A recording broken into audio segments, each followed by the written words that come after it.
Welcome to Scale Your Empire, the podcast that elevates your business game.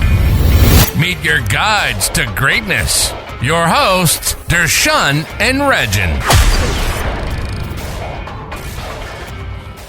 Hey, welcome everyone for another episode of Scale Your Empire with Darshan and I, where we genuinely talk to business owners and people who have really been successful in businesses and scaling businesses. So we can learn from them on a lot of things about how to scale businesses. And today we have someone very special as a guest, a friend, and also someone who I look up to, who has scaled businesses over the last, maybe multiple businesses over multiple seven figures in the last 10 to 12 years. And just recently, Kevin Porter is in the room today. And just recently, Kevin had a major exit from his business around 18 months ago. And since then, he's had the time and financial freedom over the last couple of years to really take a step back and enjoy some time with the family. And just recently, he's back in the game. He has couple of new startups. He's also heavily investing into commercial real estate, which is going to be something we would like to chat as well about today, to get even more financial and time freedom. So, Kev, what an amazing journey it's been, my friend, and congratulations for everything you've done, and thanks for coming on today. Thank you. Welcome to the podcast. Thank you. So look, we just want to start off, obviously the podcast is more about scaling and expanding and all that kind of stuff. So one of the things we want to start off with is, you had multiple businesses before you really scaled one of them, right? So what was the initial, what were the challenges, or what stopped you from really scaling initially before you really started scaling the business? Sure. Just to give listeners some background, I had a marketing and international tertiary education. Not that university did a lot for me. It was more the real world experience in the corporate world, being a BDM or a salesperson, that really set me up for the start of some business success. And as you all know, when you get started in a business, you don't know what you don't know. And when I first started out, and this is coming to your question around struggles in scaling a business, there's so many things that need your attention. You're always limited in resources, you're high on ideas, but you've got a lot of fires to put out. And the challenge or the struggle that you've got, to answer your question, is making the right choices. Which fire do you put out first? Where do you put your very limited resources to in order of priority? So to overcome this, one of the decisions I made when I made the decision to scale, I embraced what I call the 1% theory.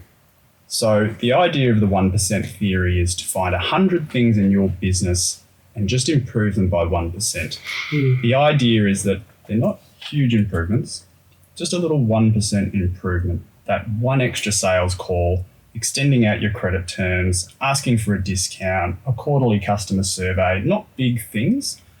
But the beauty about these small improvements is that they're easily achievable. We're all human in a day-to-day business, especially in my first 5 years, a lot of fires to put out. And if the task is too hard or too consuming, you just don't get to it. Yeah. So by having these little 1% small improvements to your business, they can be done quickly. But the best part is your staff can do them for you as well. So these little 1% improvements start taking effect one by one. And over time, it's a snowball effect, because all of these improvements compound. If you put in an AdWords campaign or tweak some Facebook marketing or do that one little extra social media post, that gets you one extra lead. You change the copy on your sales spiel a little bit to make it convert better. They all have compounding effects moving forward. So I think the best article I've read on this similar thing is by James Clear.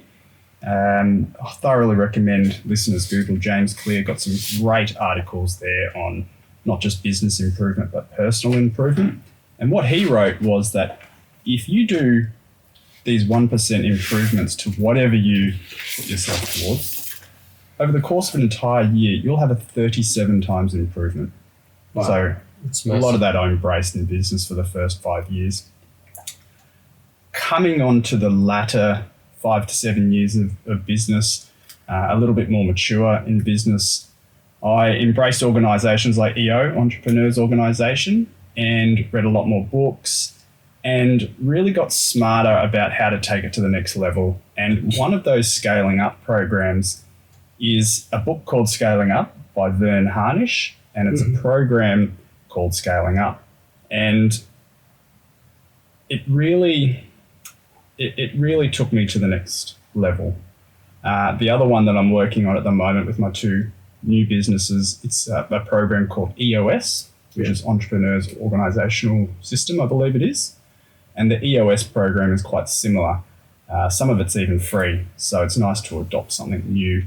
And both of these frameworks are quite similar to the 1% theory, where you choose some things to improve in your business, but because your business is now a bit more mature, you step it up with better systems, better frameworks, better metrics, numbers, and so forth.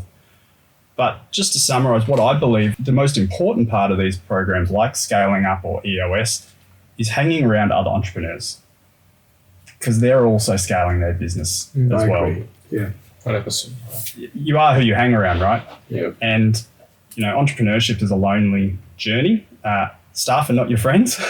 Your friends aren't business people. And even your significant other isn't either. And don't get me started on family. So all of these people are not there to show you how to scale your business. They've never done it before, so why should they? And so you really need to surround yourself with other people that have already done it, doing the journey with you, shared learnings, motivation, inspiration. To me, that's priceless and a real key if you're looking to scale a business. Wow. That's an amazing insight on. I should also touch on it. Was there any initial, because a lot of our listeners are just about on the scaling stage at the moment. So is there any initial struggles which you could remember which literally stopped you or you had to overcome? And then, it could be finance, it could be staffing or anything like that you can share with us? Probably time management. A lot of businesses, and especially myself, you start off as a bit of a technician. You're good at what you do, but you've got to really step up into managing your time better. You want people to do your job better than you can, because ultimately you need to work on the business, not in the business. You need to free up time to go and work on the business. All of those things that I spoke about before, the 1% improvements, the scaling up programs, you can't do that if you've got poor time management. And so it's critical that you start to work yourself out of your role or the tasks that you do as quickly as possible so that you can go and work on your business, because otherwise it won't scale on its own. 100%. Yeah, absolutely, Kevin. I can relate so much to what you said about the productivity aspect of it, because everything is managing time. They even say that life management equals time management. So amazing insights from there. That's right. Yeah. And one more struggle most people can relate to is as well, when you're growing your business, you come up with a lot of mistakes and challenges that you do. All right. So what were some of the biggest mistakes you made and what did you learn from them? Yeah, great question. In my largest business, the wholesale homewares business, the one that I exited, my biggest mistake was probably not seeking support in scaling earlier. Those scaling tools, those systems, surrounding yourself with other entrepreneurs, I should have embraced that a lot sooner. I would have got to my success faster. In my earlier years, I had up to 5 retail stores in gift and homewares. My biggest mistake there was scaling too fast, actually, and too soon, and without the right numbers and data to make the right decision. It could have been an ego thing as well. Yeah. Wow, I've got a second store or a third store. This shopping centre wants me as my 4th store, and but really most of the stores weren't that profitable. And I was just a glorified delivery man, visiting my stores, checking in on the managers, and I guess you could say I was scaling for the wrong reasons. whilst it was a mistake though, I'd do it again in a heartbeat because I'm a big believer in the stepping stone mentality. That led to another thing, and I still tap in on some of that knowledge and retail leases and whatnot that I tapped into back then. Yeah, it's the feedback that's so important, right? Most people hesitate to take action, just fearing the mistakes, fearing the failures, but sometimes they are so much more valuable. Yeah. So what really changed, Kevin, when you started implementing these learnings, like from your mistakes you did? What really transformed? I'll take you back a step to one of the biggest changes I made when I was looking at the 1% changes. It was realizing that one IT system could talk to another IT system, and I could shave off 2 hours of time of my admin person. Wow. And just that one little success, that one little win, that was the start of my little 1% improvements. Wow. Yeah. And realizing that, wow, I could do this with a lot of different things in my business. I can improve this, I could tweak this, I could save money here by doing this, but still get better quality service. And by finding those little win-wins, cost savings, 1% improvements, it was seeing those results to go, wow, I can do this. Yeah. I can win at this game. And that really led me to just continue on doing that and doing it to this day. Wow, that's a really valuable share. Yeah. Especially just connecting different systems. Yeah. It improves the entire team's performance. It's been amazing. I just want to also touch on it. Remember you mentioned before about, you probably, this happens a lot of times. People grow broke, they scale so quickly. Okay. So the only thing is just your opinion on, there's a balance, right? Some people are too cautious. Okay. And that's too analytical. And on the other side, they want to scale the heck out of the business as well, right? So in your opinion, where's that line? There's no right or wrong answer about where that line is or where you sit. It's about having the balls to go and push as far as you can without losing it all. Because if you scale, you do really need to take more risks than the average business and do more than the average business. It's probably the most obvious point. 100% agree. As you mentioned before, if you have the right mentors around, for example, if you're not the best in finance, you need to have a really strong finance person with you who could give you the right suggestions as well, right? So, That's right. And sometimes you don't want to listen to them because you know better. Yes, exactly.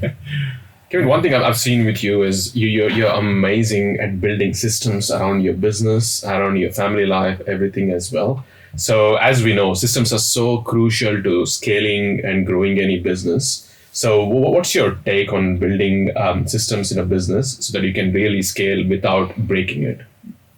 Yeah, I've changed a lot in the last 10 to 12 years. I used to put in a few systems and hope for the best. These days, and especially my two new businesses, I'm a big believer in if you're going to build a system, it's got to be easy, persistent and consistent. Whether it's a staff member who does it or an IT link or something like that, it's got to be put in place and continually done to get a result, because there's no point in your BDM and going and starting this whiz-bang system and then it doesn't get carried out each week or each month and it drops by the wayside. So these days I'd rather have less improvements and less systems and just make sure that the systems that are in place are easy, repetitive and consistent to get consistent results. Yeah, and 100% agree on that. Entrepreneurs bring in new systems every week, and eventually the staff gets frustrated as well because they're bringing in all these new systems, but nobody's following them after a couple of weeks as well. That's it. You learn by mistake by putting in too many too soon. Yeah, they always say that, right? Complexity is the enemy of execution, and it makes so much more sense. Even if you have systems, make sure that they're simpler and people are able to follow through on it. That's right. So that has the biggest impact on it. And it's not just for your onshore team, it's your offshore team as well. In fact, you've got to build even better systems because they're offshore and you get the success from it if you build it well and simple. Just want to touch on sales and marketing because, obviously one of the key factors in scaling businesses. Either take your retail or the wholesale experience you had. So what was your main take on, scaling marketing and sales systems? Yeah, I mean, that's probably my strongest suit is the sales and marketing side. Mm-hmm. The biggest thing I'll say on this is, from what I've seen personally in my businesses and even mentoring other businesses, is that if you're not getting the results or the sales that you want, it's more than likely no one knows about your business. No one knows about what you sell. It's as simple as that. You're not spending the right amount of money on marketing. You're not getting in front of the right people, your core customer, or you're not getting enough in front of enough people. And the other side of the coin is you might have the wrong message. I see too many companies, and even myself in the earlier days, too focused on what do I sell? What's my product? About us. It's not about you. It's about what problem does your product solve for your customer. And I feel like over the last 3 to 5 years, I've really honed a lot of that marketing messaging to the customer. Because at the end of the day, if you can't connect with their needs and wants, you're going to have a hard time succeeding in that sales and marketing message. Yeah, following on from that, I see a lot of businesses, and even myself back in the day, not focusing enough money and time on sales and marketing, especially marketing. It doesn't just take time and money, it takes energy as well. There's got to be consistent, persistent focus on these systems to find your core customer and keep them coming in. A lot of businesses, they might have the right product, the right team, the right everything else, but they'll scale slowly because they're not reaching their core customer. Yeah. Awesome. Now that's a really great share, Kevin. See, one more thing is, as we discussed in the intro itself, you had an amazing exit. And when the buyers are looking for your business, they look for what's your team culture, all right? How strong the team is. So what really worked for you in building that amazing high performance culture in team members? Yeah, contrasting to my strong suit of sales and marketing, people and culture is probably hasn't been my strong suit. So I really had to work on it a lot more, especially in the last 5 years. And I think early in the day, I was looking more at the bottom line. So I didn't factor in how much it would cost to train and retain and build culture, because to me at that point in time, I had 1,000 other things that I wanted to prioritize my time and money on. Culture and team retention, it just doesn't sound like a priority. That's until you lose good people and you start to realize how important building a team and building a culture really is. So these days I've got a much different perspective on that because I've seen firsthand and in the larger business I had how successful an amazing team can be and an amazing culture, not just for onshore staff, but for your offshore staff as well. We're quite big on, if we're having a team day and there's food on there, well, our offshore people are hooking in with Zoom. Why don't they get a banquet as well? So really bringing the team together onshore, offshore, there's no boundaries. Currently at Greg's Office Furniture, which is one of the businesses that we have, we've only got a team of 6 there. But we spend monthly effort, by effort I mean time and money, on building culture. We train, retain, and it's vital we start building that from day one. And I wouldn't have it any other way now. That's brilliant. Yeah, I really love that how you're integrating both the onshore team as well as the offshore remote team. In that way, there's going to be an amazing collaborative effort. That's amazing. Yeah, that's it. It's nice to see our overseas team wearing the same branded shirt that our team members here would have. It gives you quite a buzz. Yeah, at Christmas time, we send them a coffee mug with the logo and some Australian Tim Tams because we are one big family and business, and we want to share that. Yeah. Just something came to my mind when you mentioned that, because have you noticed that most businesses who's not scaled yet, they're more all about bottom line, P&L, that sort of stuff. And when an entrepreneur is ready to scale, that's when he or she really starts thinking about the team, the culture, the people, retention.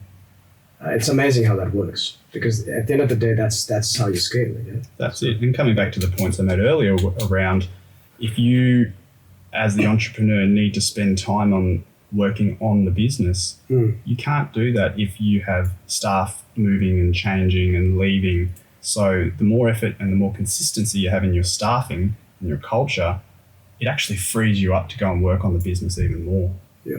100%. See, one of the other things we'll touch on is a key factor in scaling is hiring the right people and setting the right expectations and goals and targets for them to, what was did you have any unique practice on hiring, when you're hiring or interviewing? And then once you hire the right people, what do you actually do after that? I think it comes down to going above and beyond, really standing out. Mm-hmm. It starts from the job ad. The job ad has to stand out. There's no point writing the same thing as your competitors would, because you're just going to get the same ordinary staff that they get. So it's about writing something that really connects to your not your core customer, but your core staff member. Who do you really want to come and work?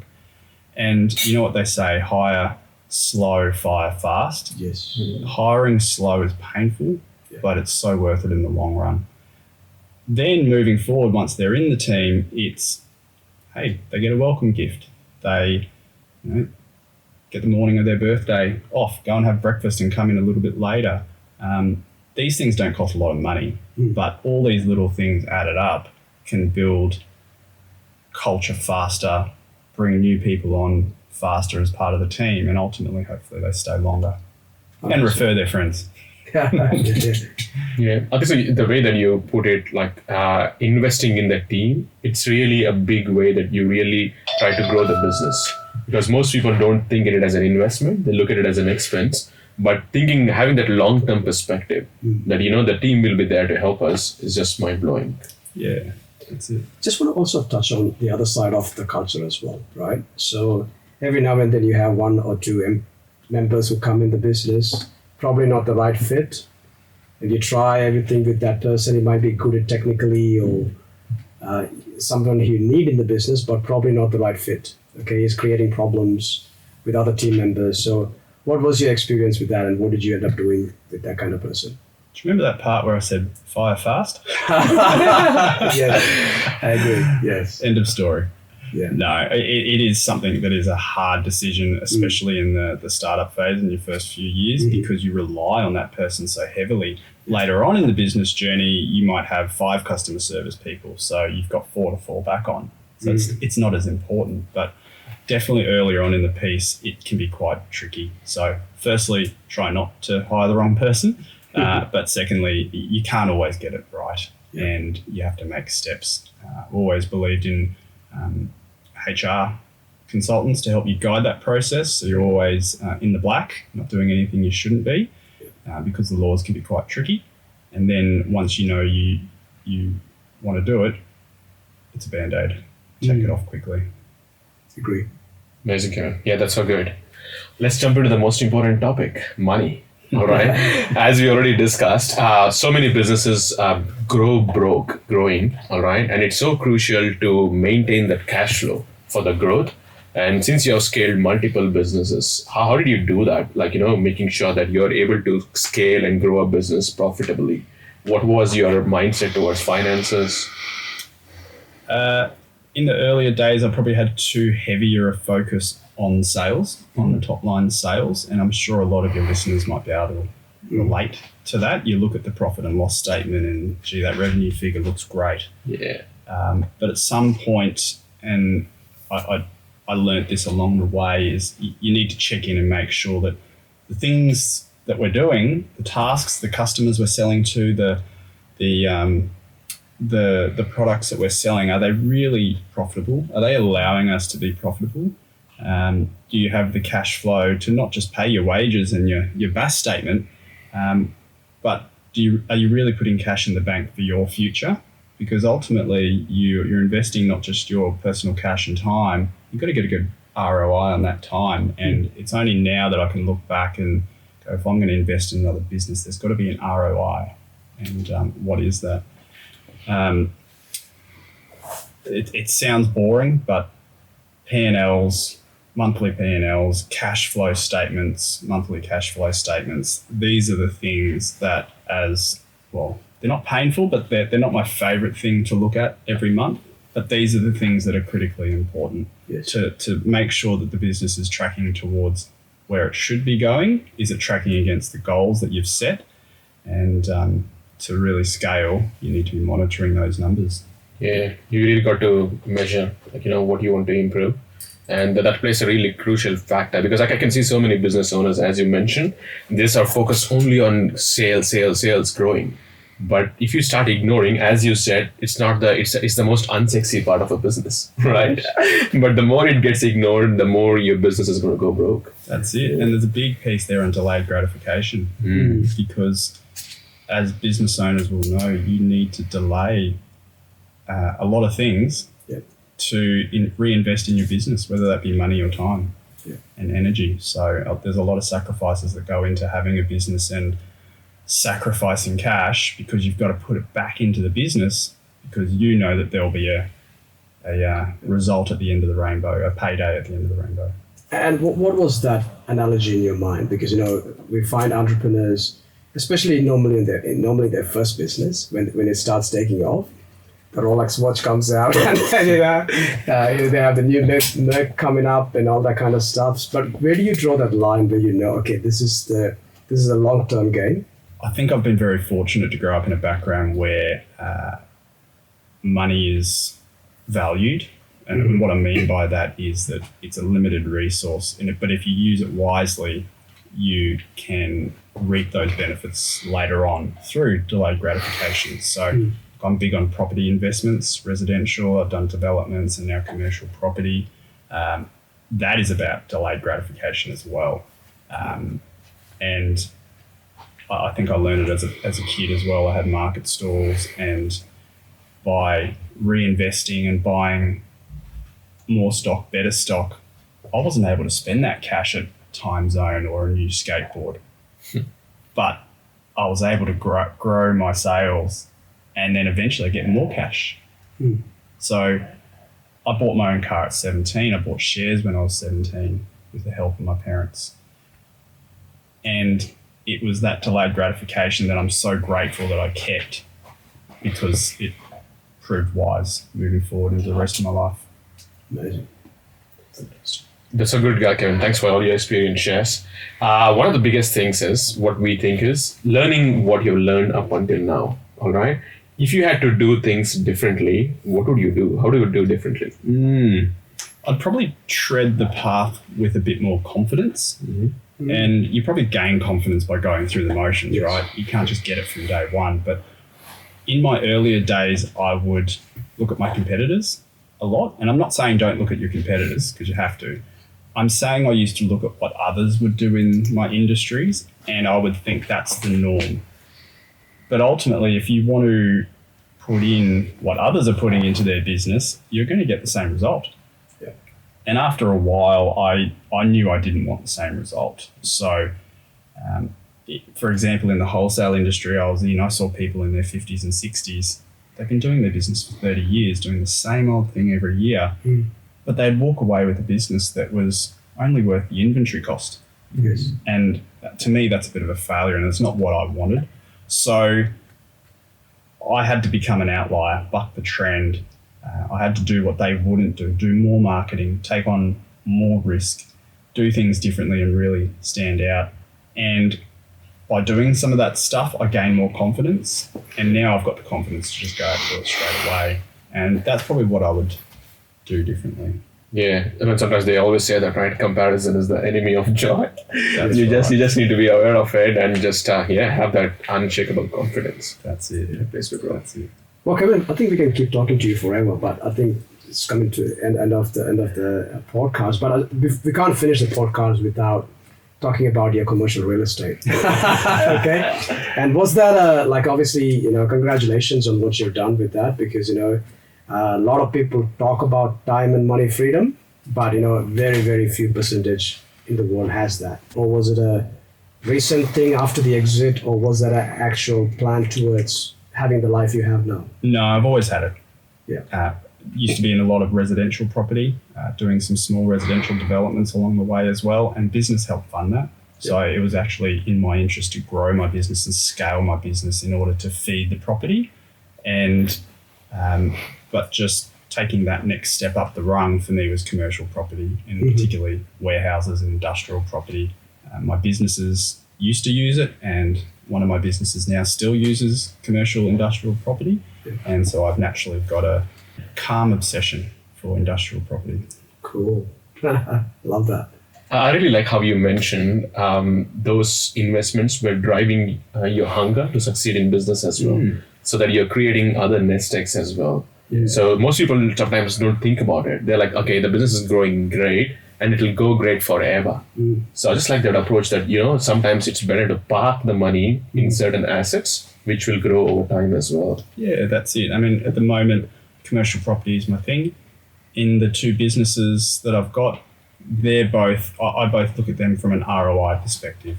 Yeah. I've got to put in money and time and energy and experience into those. I'll probably put in less time and energy and effort, but I get a different ROI. Yeah. So it all comes back to that ROI. Brilliant. Well, Kevin, that has been an amazing chat, mate. Thank you so much for coming on today. We got to learn so much about just the way you think as well. And where can people find you? You're on LinkedIn. I know you're pretty heavy on LinkedIn and a couple of other channels. Yeah, look, I like to keep a semi-low profile these days, but happy to come on and give back. LinkedIn, Kevin Porter is the name. Anyone can reach out. The two businesses, if you want to take a look at them, Greg's Office Furniture. We specialise in used office furniture. Yes. So a lot of that, CBD offices that clear out their furniture, we sell them to small businesses at pretty affordable prices. Yep. And that business there is an environmental play as well. We're saving a lot of office furniture going to landfill. The other business is called Property Sorted. So this is in the residential side. And the key difference there, we do residential property management. The big difference that we do there is that we never convince landlords to sell their property, because I've seen how successful you can be if you just let your property, hold your property for the long term, and you get that capital growth. So we don't actually have sales agents in that business. We only manage properties for landlords because we want to see them be in it for the long haul, which is similar to my endeavours as well. Wow, amazing. And the furniture business, is that in Brisbane City? Yeah, both are in Brisbane. Yeah. And they can be accessed online as well? Correct, yeah. Amazing. Fantastic, Kevin. There's so many nuggets, man. Unbelievable how much value and insights we have. Thanks a lot for coming. Pleasure, guys. Amazing. Thanks, Take care. That's it. Thanks for listening to Scale Your Empire. Help spread the wisdom by liking and sharing this podcast. And we'd love to hear your views in the comments. Now, go out there, take action, and elevate your empire.